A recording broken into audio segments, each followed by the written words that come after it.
আল্লাহ যখন পৃথিবী বানালেন, পৃথিবী কাঁপাকাঁপি শুরু করলো। পৃথিবীর কাঁপাকাঁপি বন্ধ করার জন্য আল্লাহ পৃথিবীর মধ্যে 7টা টেকটনিক প্লেট বসিয়ে দিলেন।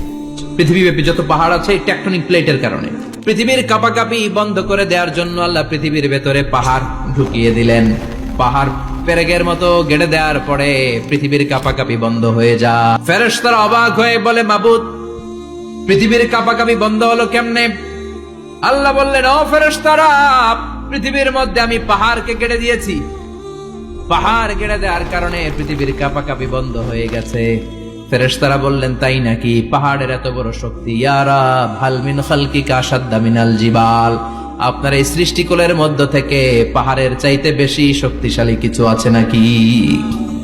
আল্লাহ বললেন, হ্যাঁ আছে। পাহাড়ের চাইতে শক্তিশালী হচ্ছে আল হাদিদ, মানে লোহা। আল্লাহ বললেন, লোহা সবচেয়ে শক্তিশালী, এটা পাহাড়ের চেয়ে শক্তিশালী, কারণ লোহা পাহাড়ের মধ্যেও ঢুকায় দেওয়া যায়, ঠিক কিনা?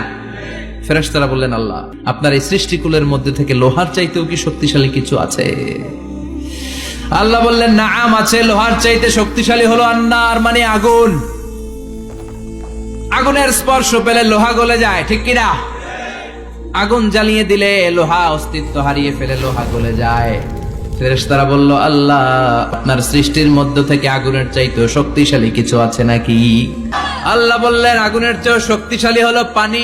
ফেরেশতারা বলল, আল্লাহ, আপনার সৃষ্টিকুলের মধ্যে পানির চাইতেও শক্তিশালী কিছু আছে নাকি? আল্লাহ কইলেন, আছে। সেটা হইল আর রিহ, মানে বাতাস। সুবহানাল্লাহ কোন?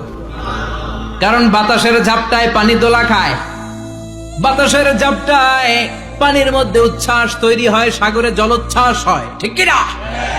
ফেরেশতারা অবাক হয়ে বলে, আল্লাহ, তাহলে আপনার সৃষ্টিকুলের মধ্য থেকে বাতাসের চাইতেও শক্তিশালী কিছু আছে নাকি? আল্লাহ কয়, আছে।